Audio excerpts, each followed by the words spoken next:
But at one point I was like, why is no one coming to help me? And Mm. I was really starting to suffer mentally and emotionally. And I just felt like no one was helping me, like you were. But I was like, where are these people who I'm paying and in relationship with to come and help me during this period of time? All right, James, we are here. The baby is sleeping, fingers crossed. We're both monitoring the screens. And we want to share the birth story of our incredible daughter, Charlotte London Williams. And before we dive into all the details, which we are going to give you the details, just know that this is our story. There's no right or wrong. It literally is just our story. I chose to have a home birth. I had a pretty easy pregnancy. There were definitely some surprises when it came to the birth, but just know you don't have to take any of this on as your own if you are expecting or planning to have kids in the future, right? Yeah, that's right. I think it can be a sensitive subject, and so we just wanted to share with everyone our story, just because there are so many different experiences that people have, and it's always interesting to hear that. And we're excited to share because we just want to talk about her all the time. You should see Love our it. phones. Upgraded iCloud memory on its way because we're running out of space. Totally.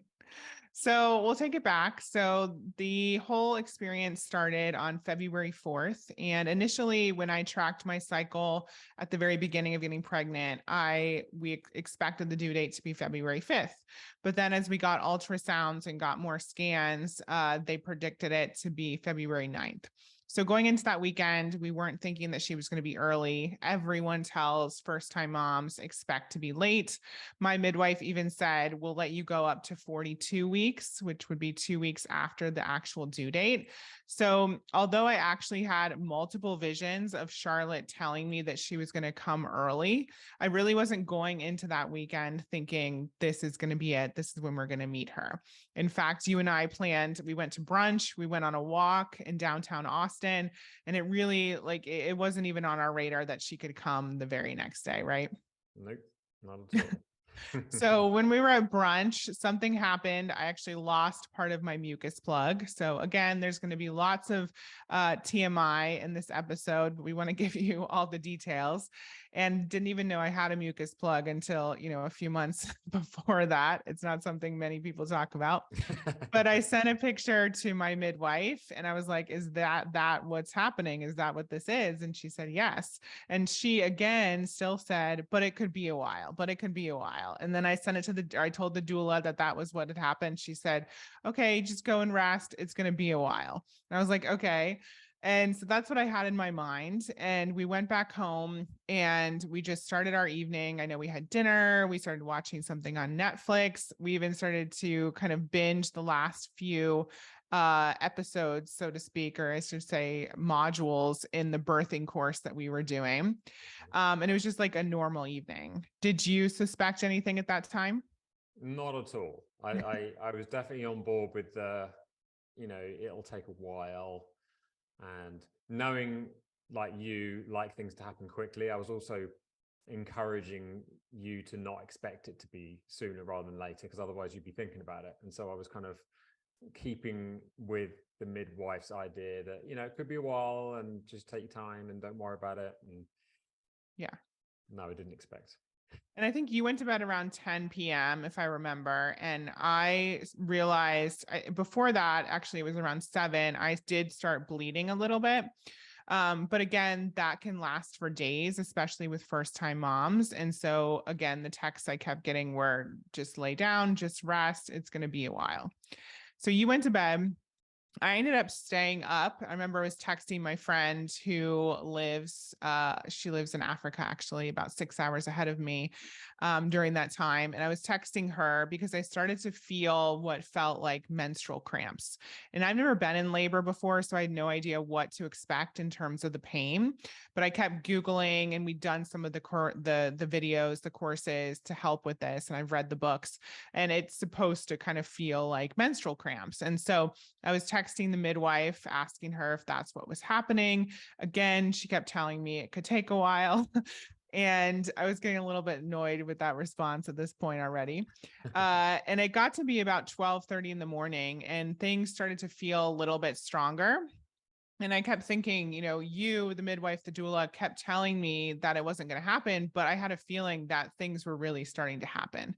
So I allowed myself to kind of be in that experience and feel those pains until about 3:30, when I realized I needed to wake you up because I really wanted to get into the bathtub because that felt really soothing to me.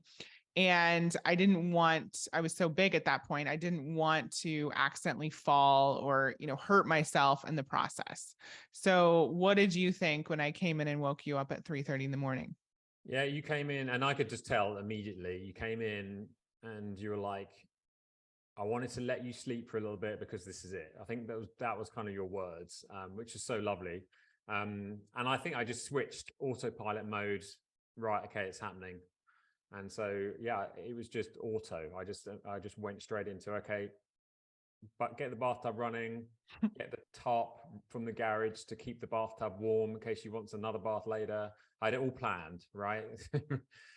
Mats on the floor, and it was just going. I still didn't think it'd be happening that day, to be honest with you. But I thought it was in. I thought it was in process. Yeah. So yeah, it was just get going and get you as comfortable as possible. Yeah, for sure. Yeah. And I think the thing that was super interesting about the whole experience was that, we had planned a home birth, and um that felt really good to me the whole time that we were thinking about delivering. I just kept thinking, where do I want to do it? A hospital didn't feel good. I couldn't find any birth centers that felt good to me. Just being at home felt very comforting. I didn't know how much I was going to use the tub, but everything that I did was really just instinctual. And I think that's so much of what birth is. And that's what really intrigued me about being unmedicated as well, is just being able to be so in tune with my body and with the baby. And there are definitely pros and cons, which we'll get into in a second. But, from the very beginning of her conception, it has been very much like what is intuitive for us, what feels good, especially for me. And it was definitely in that moment, just felt intuitively I needed to get into the bathtub. And so the pain started to get a little bit stronger though. And I started to emotionally and mentally start to struggle a bit. I remember at one point I asked you to just go and get me some 7-Up from 7-Eleven because that's what my mom used to give me when I was feeling sick. So you drove and you got four I things of think this was at 7-Up, like 4 in the morning. 4 in the morning. Yeah. About 4 in the morning. To the gas station was the only thing open, so went and got some bottles of Sprite. And to be fair, I think that was the first time I actually had like a weird request, food or drink wise, during the Yeah, entire pregnancy. yeah. You didn't have any Did weird pretty well. food cravings. Yeah. So between 4 a.m. and about 7:30, I remember the pain started to intensify. And at one point, when the doula wasn't there yet, the midwife wasn't there yet, you were texting them, you were keeping them updated, which you can tell more about in a second. But at one point, I was like, why is no one coming to help me? And I was really starting to suffer mentally and emotionally. And I just felt like no one was helping me, like you were. But I was like, where are these people who I'm paying and in relationship with to come and help me during this period of time?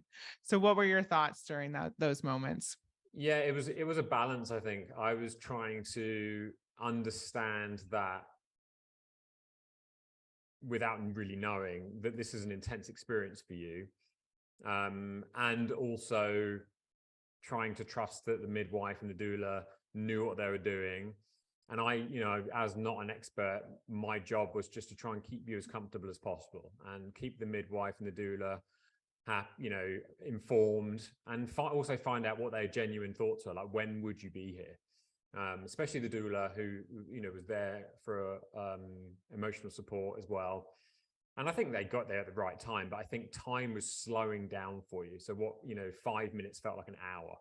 And so my job was just to keep you as calm and comfortable as possible, and in trust that people would be there when they needed to be there. And then it seemed to me like they were there.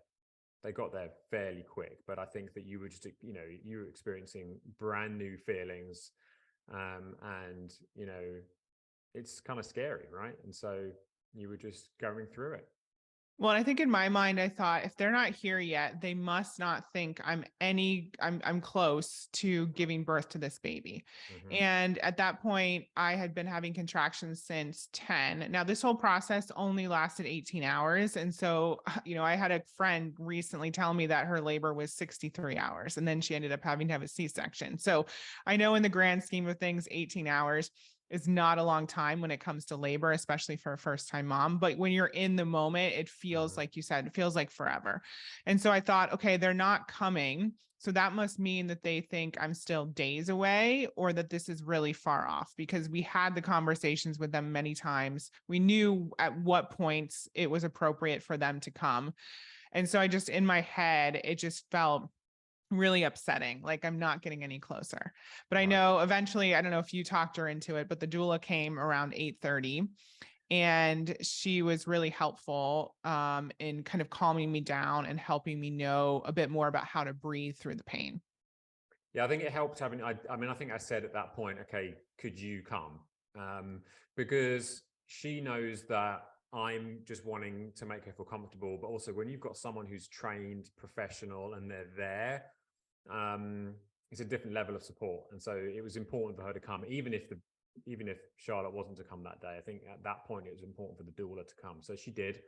She came, and immediately an incredible energy, really calming, but also that kind of experience and medical knowledge was really important. And she was even helping me with, different types of back massage and things that I could do to help you feel comfortable. And, we were all then supporting. And I think that immediately that made you feel more comfortable, didn't it? Yeah, for sure. And she knew a lot about, like I said, the breathing that I should do, the different positions that would be good for me. She also kind of talked me down off the ledge in terms of me wanting drugs and wanting to be taken to the hospital and reminded me that I was strong and also kind of appealed to the logical side of my brain. And she kept telling me, this is what's supposed to happen. It's supposed to feel like this, like your body's doing this for a reason. This is the baby coming down, like all the things that, didn't make it like hurt any less, but it made sense to me. And that for Right. whatever reason was helpful. Yeah, that Um, that was really important actually, because pain, when you understand what it is and that it's not hurting you, is it's a different experience. It was a different experience for me when you knew that it was normal. yeah. And so she Yeah, did that. because I will admit, and again, I'm sensitive to the fact that there might be new moms or expectant moms listening, but this hurt way more than I could have ever thought or envisioned. And I know everyone tells you that labor hurts, but there's definitely a reason why people get the drugs and the epidural and all of that, because it was the most painful thing I've ever been through. And I think that just surprised me. Again, it shouldn't have been a surprise because people talk about how painful it is, but like it was really painful. And so around 8:30, 9:30, 10:30, I just kept thinking, why is the midwife not here yet? Because again, I know she comes later on in the process, but do I really have like days left to experience this pain? Because it was really, really bad. Um, but the midwife did come around, I think it was around 11:30, if I remember correctly. And when she got there, I remember she came into our bedroom, which is where we were birthing. And I looked at her and I said, this is really hard. I'm going to cry now because I was crying in that moment. Hmm. And she's like, I know it's really, really hard. And that's like all I could say to her. And then in the next few minutes, as I was experiencing a contraction, she reminded me to do the horse lips. Hmm. Now, this was a game changer for me, and it's something that Hmm. we can now laugh about because it was a big part of our birthing process. But it's essentially the noise that a horse makes. And for whatever reason, it helps with the pain. So it's like that. And she told me to do that. I remember like it was yesterday, like the second she came in and I was experiencing that contraction, she said, remember your horse lips. And it helped me so much in that process. That was my first sort of memory of her being there. What about you, James? Yeah, you committed to that. Yeah, she was great because what was good about the process is it's no point in dumbing the process down or saying, it's not that bad. She was very honest. but also she's someone who's had multiple children. Doula's someone who's had, was it 7 kids? 6. 6 kids, right? So why would someone do it again and again and again if you couldn't handle it? And so they were great for that. Yeah.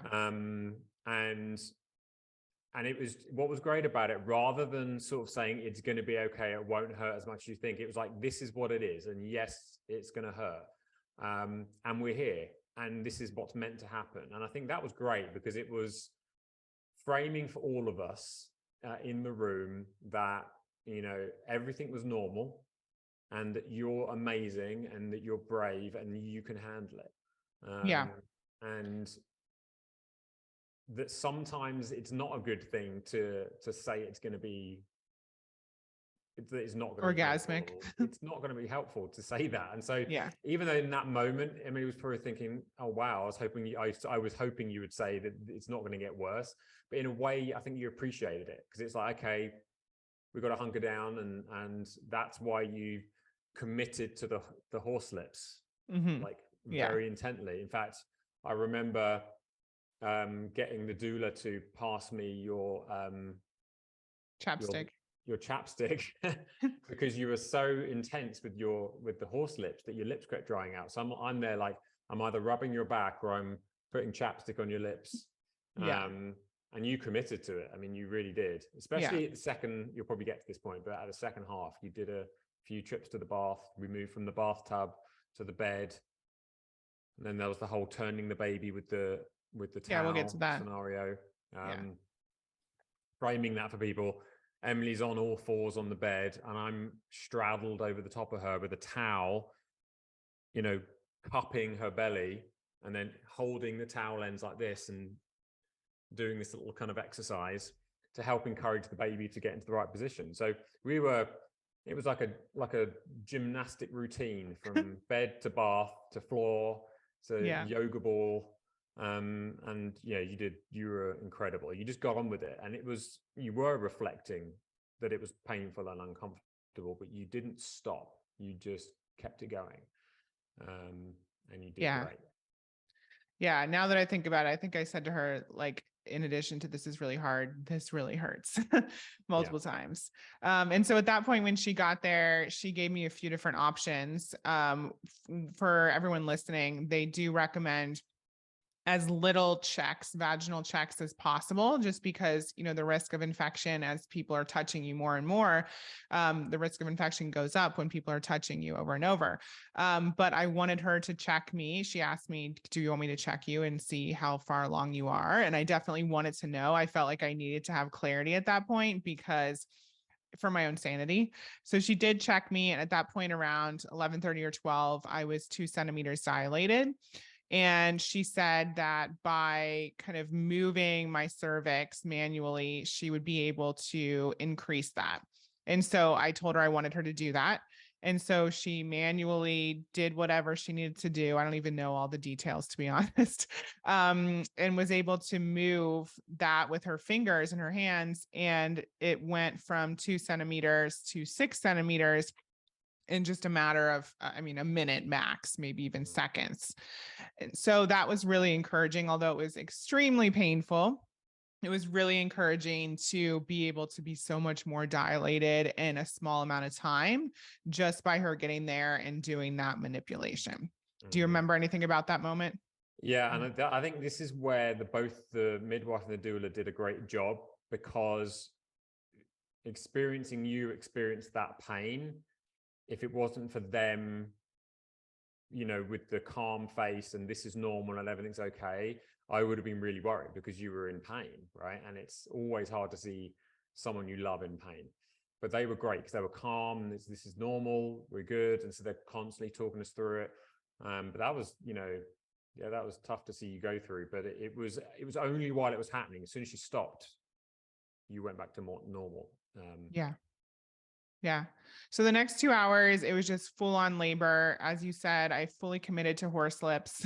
I think when it was I didn't know whether to ever laugh or take a video, because this is pretty serious and she's struggling. So I don't want to take a video, but it was very intense. It was really non-stop, intense horse lips, but it was obviously working for you because you committed. I mean, you were to the point where I was worried that you would pass out from hyperventilating because you were Yeah. so gunning for the horse lips. But it was, I think there was a point after that you just turned a corner. You weren't even stopping to mention the pain.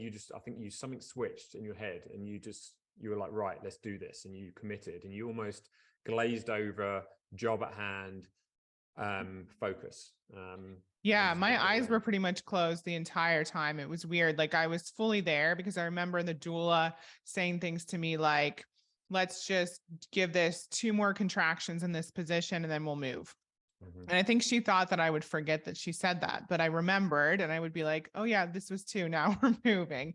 And I was fully there. And even one point she wanted to move me into the bathroom. And I said, well, we need to put something down on the marble floor because that's our most expensive upgrade. Mhm.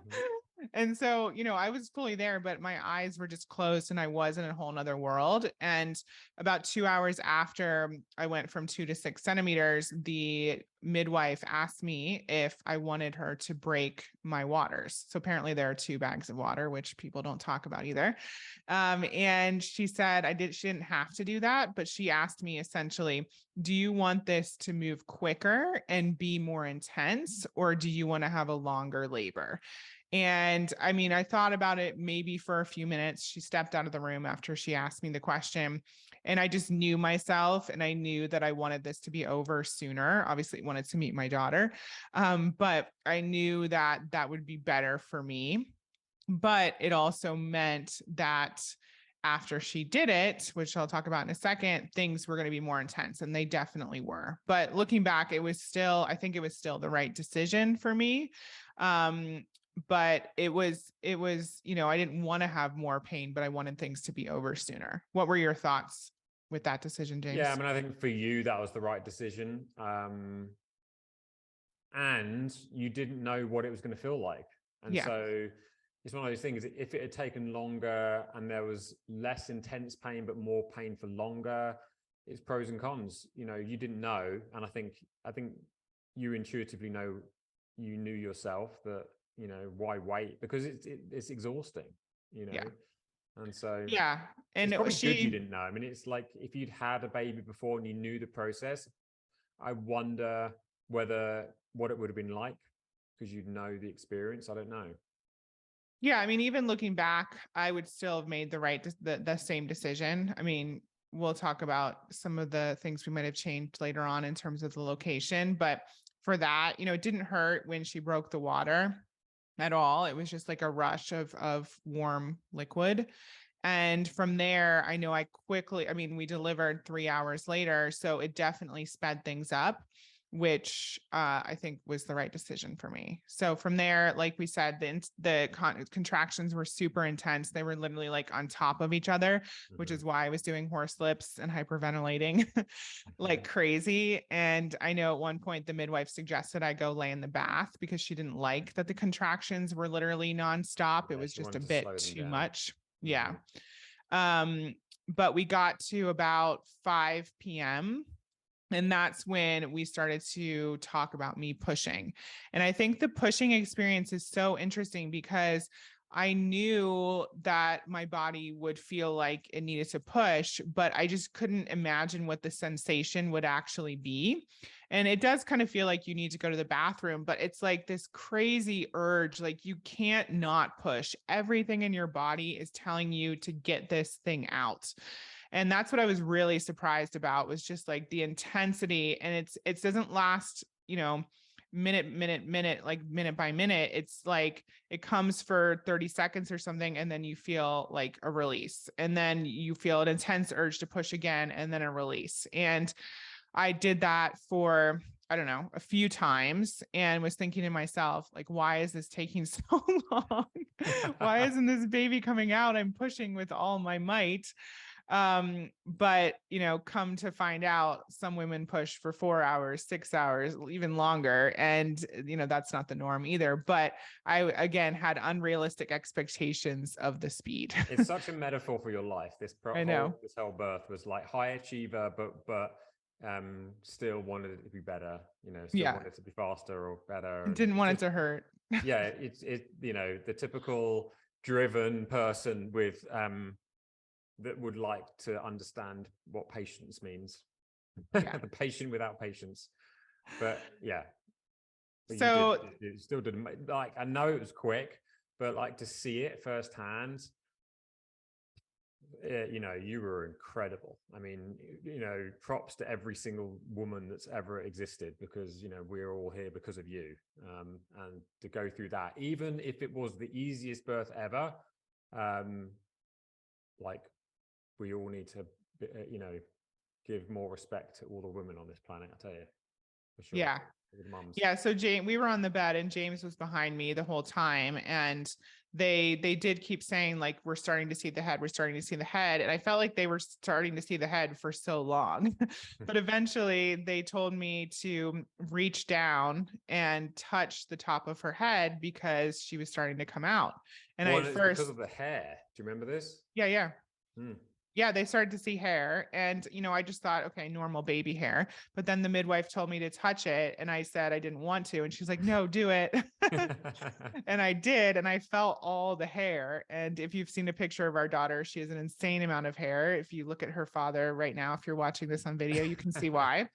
But I touched that and I was like, oh my gosh, this is crazy. And that's my child's head. And it was one or two big pushes after that, and she came out, and that was after pushing for only 29 minutes. And I know that you were really surprised at the moment she came out.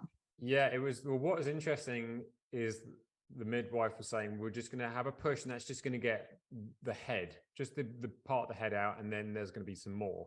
And so I got my camera out. I wanted to just experience the head just coming out.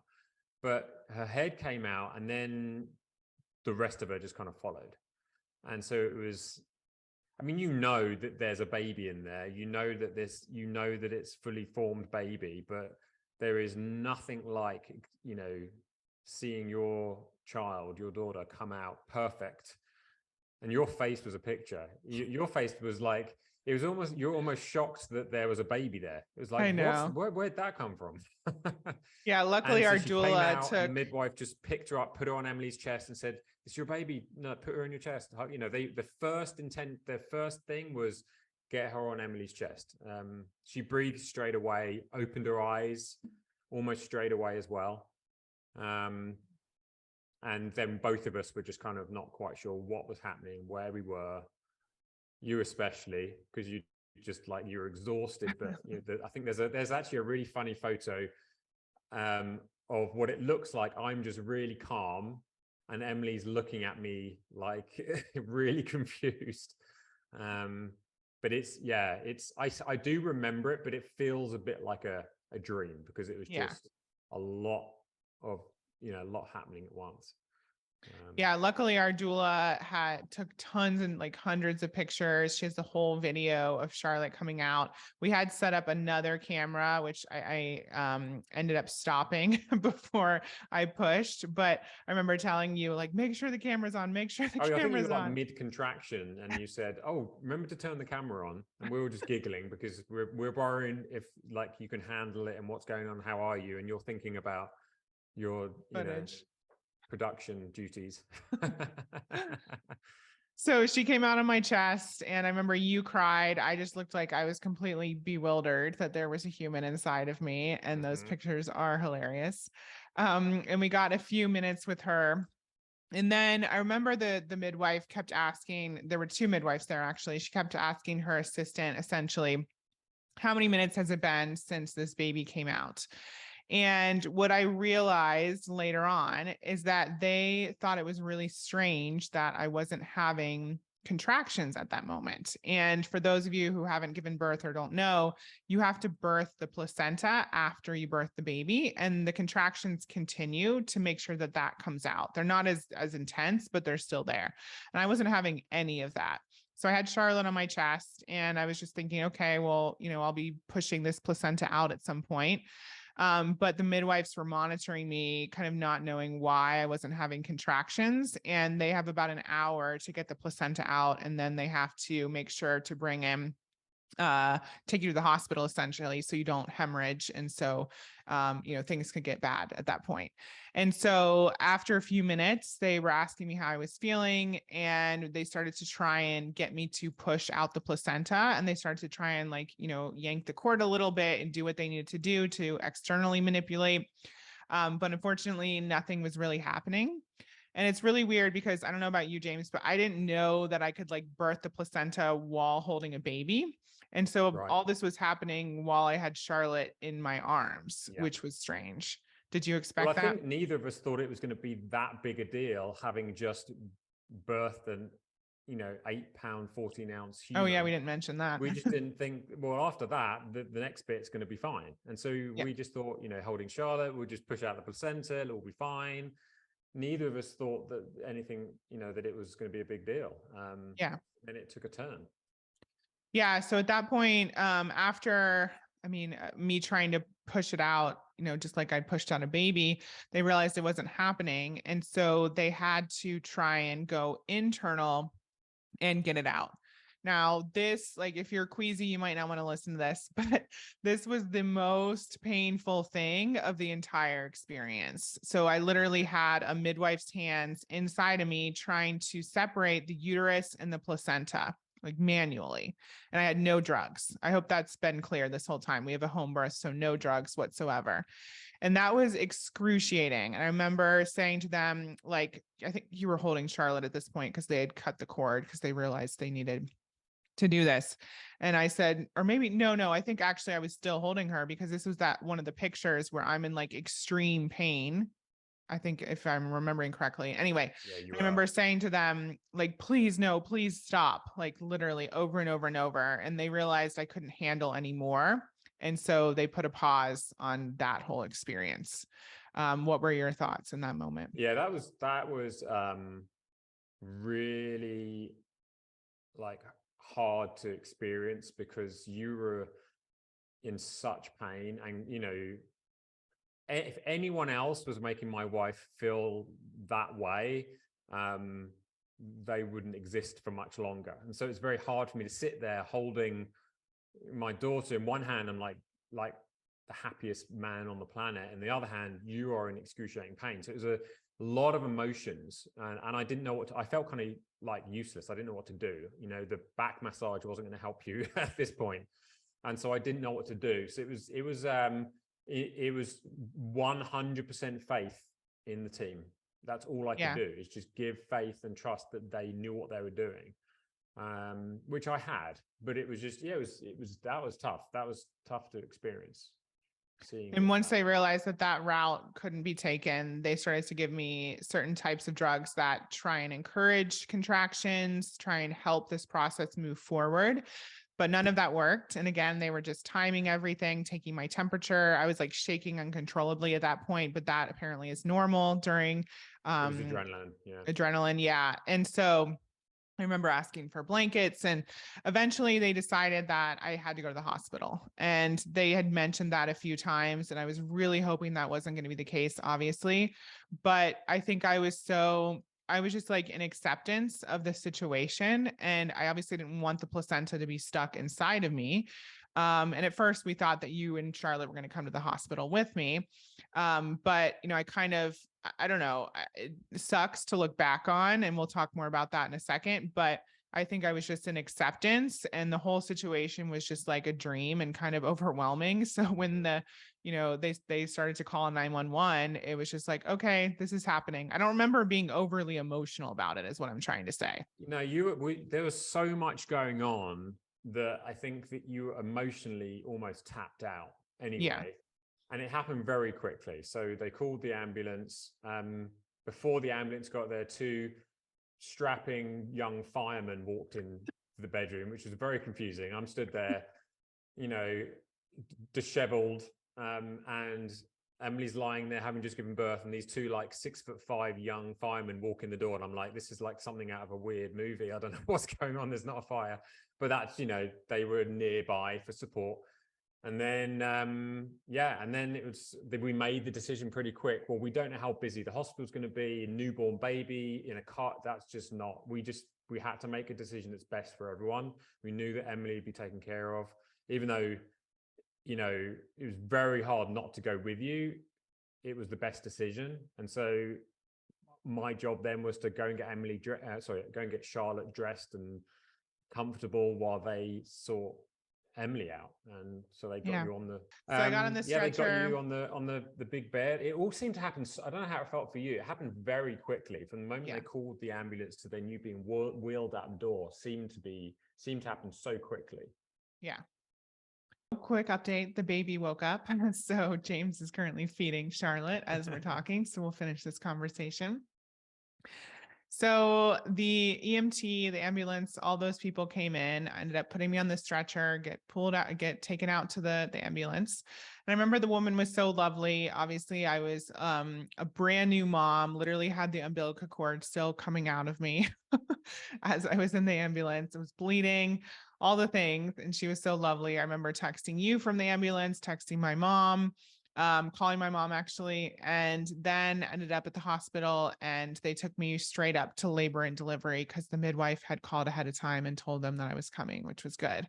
So I got taken into a room and immediately stood up off the stretcher, and there was like so much blood, and I was freaked out about it. And they assured me that that's normal, which is good. And yeah, just got admitted into the hospital and laid down on the bed. And during that whole time, like, you are back at our house with the second midwife. They're doing all the checks with Charlotte. And I think this is one of the most impressive parts of this story, because so many men have said they would have had no clue what to do in that moment. So what were you feeling? Well, I remember when the ambulance was on its way, and we've made the decision that it's best for Charlotte for her to stay here, right? And so then it's just like, I remember this overwhelming feeling of, right, okay, I guess that's happening. And so there's this brand new little girl, and I've never babysat a baby before, right? In fact, I remember at a family holiday a few months earlier, Emily made me change my first nappy just to see how I did. You did I perfectly. crushed it. I did.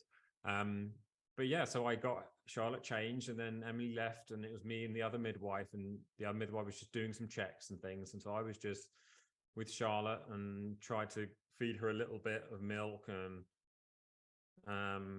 then we were kind of good. I mean, Charlotte was, doing really well, and she was comfortable, and I was comfortable, and so the midwife. So I said to the midwife, we're good. So she went, and the midwife, the main midwife, Sam, who was with Emily at the time, she said to me, "Look, I'm going to come in and check on you guys at some point in the middle of the night."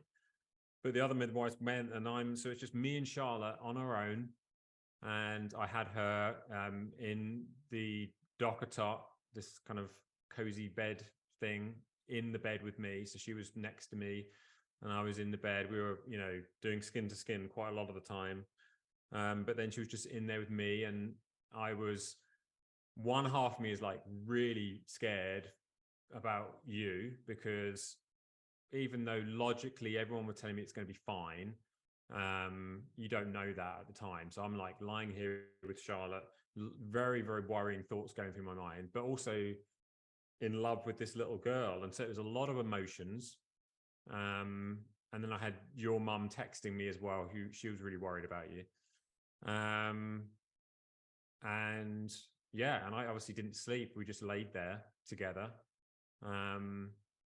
And I think there was a point where you text me, but that would have been really early in the morning. I might getting the things the wrong way around, basically saying that you're okay. That was the best So text. that was the best text. Yeah. Yeah. What time was that, do you think? Well, I got to the hospital around 5:30, 6:30, around 7:30. And because of the drugs the midwife had given me to start contractions and release the placenta, the doctor on call was actually able to externally manipulate my placenta, like literally push on my stomach and get it to release from the uterus. And so that was the first step. And it was able to come out after about, 15 minutes of him doing that. So that was good. But when they looked at the placenta, when my midwife looked at the placenta on the table, she realized that it looked like there was a piece missing. That's right. And that's the danger, is if any part of your placenta gets stuck in your body, then, that's not a good thing. And so she talked to the on-call doctor about it. And at first he was adamant that that wasn't the case. And he was feeling my stomach and he said, no, this is a fibroid. And I've never had fibroids in my life. And so that was a bit weird to us. But anyway, long story short, my midwife insisted that I get an ultrasound to see if there were any placental remains in there. They'd also been doing blood work. They've been doing lots of tests on me. So once I got those results back, they did see that there was something still in the uterus. And they did see that I had a very elevated white blood cell count at that time. They started to administer IVs and then plan for me to get a D&C, which is basically the procedure to clean out everything in the uterus. It's what you would get if you had a late term miscarriage. And so anyway, that happened around 1 a.m. or so. By the time, we'd done all the checks and done all the procedures, they'd taken all the blood and everything. And so I got anesthesia, which felt amazing after so many hours of pain. Finally got her drugs. Finally got my drugs and had the procedure. And then, very quickly was back in the room to rest. And it was such an odd feeling. That was at like 2:30 in the morning because I couldn't move my legs because of the anesthesia. I was texting you. I think you were going to be falling asleep, but the midwife was going to come over and wake you up. So It was all very weird. And like, I was trying to sleep, but then they check me every 2 hours to make sure that I'm not bleeding a ton. And I mean, that's the other thing. Like, it was so interesting because we planned to have this home birth, but in some ways I'm grateful that I was in the hospital, that I had to go to the hospital because there was so much blood. And I don't know, maybe I could have been better prepared for that. But I think just seeing all the blood, like you said, James, even if someone tells you that it's normal, it's very alarming. And so thinking that we would have been alone at our house and I would have been bleeding that much is kind of scary. So I was grateful that they were checking me because I literally had a softball size blood clot come out in the toilet. And like, I remember seeing that and being completely freaked out. And they said, that's a little bit more than we'd like, but it's still normal. And so having them check me and monitor me actually felt really good after such a traumatic sort of last few hours. Yeah, I mean, it's interesting because it's, when something's not, I mean, I think we always knew that if something was to be something was to go a bit wrong, then you go to the hospital. We always knew that that was an option. So it's not as if we didn't. But I think after everything, I also felt, once I knew that you were okay,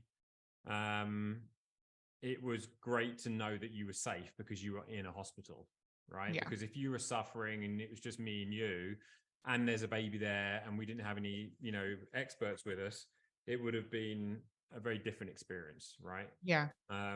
So when you text me and said, probably high as a kite, that you're feeling good and you were safe and you were stable, that's, I think, after that text that I actually managed to fall asleep. I think that must have been at like 3 a.m. or something. Yeah, something like that. Well, I think it was before then because I know that I think I fell asleep and then was woken up by the midwife who we have she had could access to our house.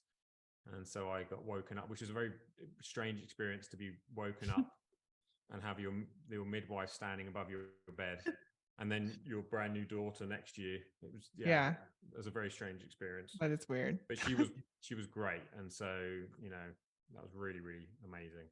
Yeah. But yeah, managed to get maybe an hour or two sleep that night.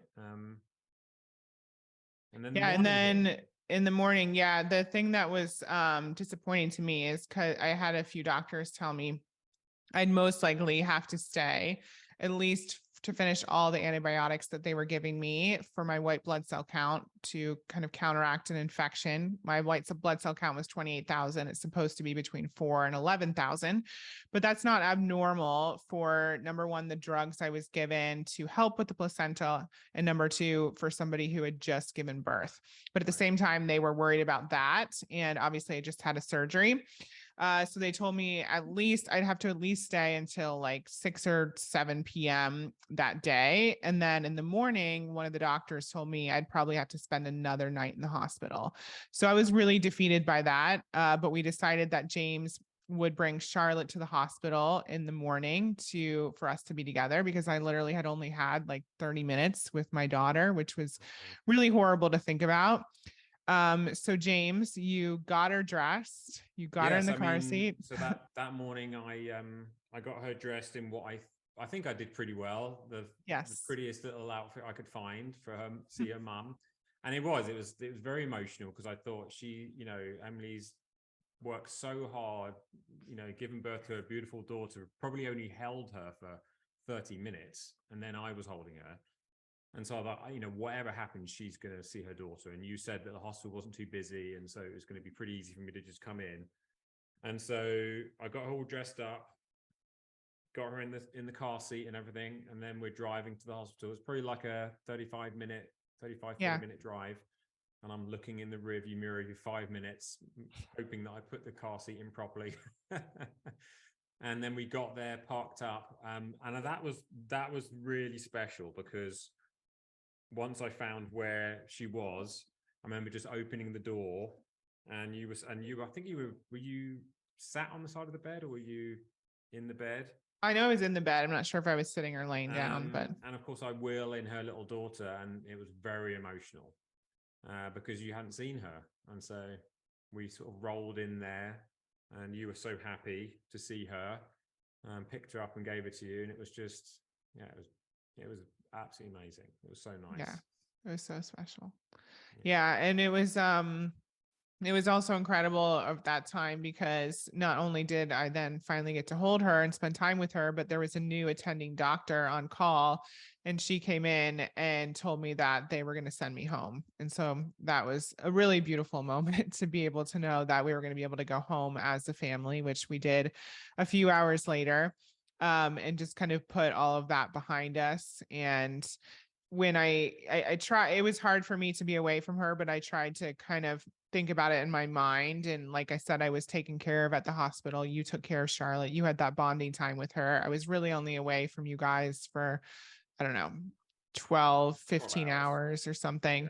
Yeah. And so in the grand scheme of things, it was okay, but it was still, it was hard to be away. Well, so it's like anything. It's to people that have had many children, it's probably pretty standard. And this is the important message for people that haven't had kids yet, is that it doesn't matter what anyone else's experience is. If you've not had the experience, then it's going to be an experience for you. And so allow yourself to have that experience, whether it's a long or short, whatever it is. And I think this is really important, because you get a lot of people in the world that don't think that they can share something that was traumatic for them or harmful for them when they're growing up, because it wasn't as bad as someone else's. Whatever an experience is to you, it's your experience, and that's really important. So however Emily felt or I felt about this pregnancy, it was that for us. It was that emotional for us. It doesn't matter how it compares to anyone else. I think it's one of the reasons we wanted to share this story, just to say that, that it's an incredible experience. And, I'm very proud of my wife, and she was a superstar. And this little one did really great as well. And it's the most incredible experience you could ever have. And whatever your experience is, it's your experience. And people can share their experience. We share our experience, but your experience will be your experience, and it'll be what it is for you. And I think it's really important to share these. I think quite often you hear the horror stories and the bad things, but it's, there are so many different ways things can happen for you. But ultimately, the best things happen out of pretty intense experiences, right? Yeah. And I think that's something we've learned throughout this whole process, is to set your intention of what you want to happen. And of course, be prepared to be unprepared or for the unexpected, and to be in full acceptance of the situation.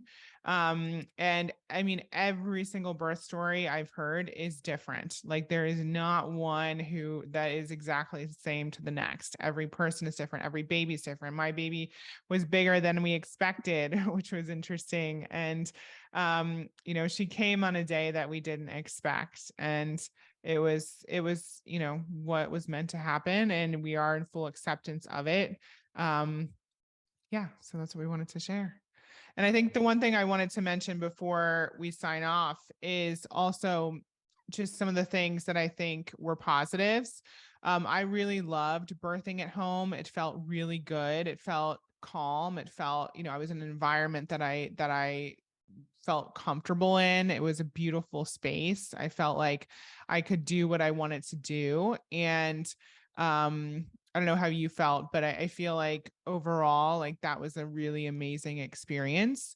And I can 100% see why people have the drugs because it hurts. And so if there is a next time for us, you know, I'll be completely honest about my opinion. I'm not sure what I'll do. I'm not sure if I'll be in a hospital or not. As much as I love birthing at home, like the pain was, I'd love that to be a bit more manageable next time is what I'm trying to say. Yeah, I think, well, you nailed it early when you said this whole time from conception onwards, there's been a lot of intentionality involved in it, right?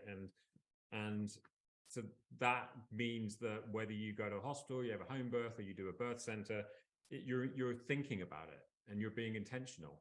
And I think that will be what will be, that will remain, you know, if there's a next time, because it's just really considering properly what do you want to experience. Because a lot of people might just go with what they think they should do, but really put thought into it. What do you want to experience and why? And like Emily said, there's a lot of environmental benefits to being at home, and there's some compromises there. And so, you know, we're all always, I think it's kind of the way we live our life, Emily, is we'll always be intentional with the choices that we make. It's never just random. It's just like, let's really put some thought into what experience we want. And I think you did. Yeah. And if anyone knows how to get an anesthesiologist to come to your house for a home birth, you can let me know because I would be available for that. Another thing I'll say is I actually really loved how we included our family in this process. So we set up a family text, and I remember early in the morning, February 5th, the day she was born, we sent out a text basically saying, surprise, we're in labor, because no one expected that. Everyone thought I was going to be late. And it ended up being, it was your dad's birthday. So that was really special. And you just kept them posted throughout the whole process. And I just remember feeling really supported, especially when I was in the hospital, getting so many messages, hearing from so many friends.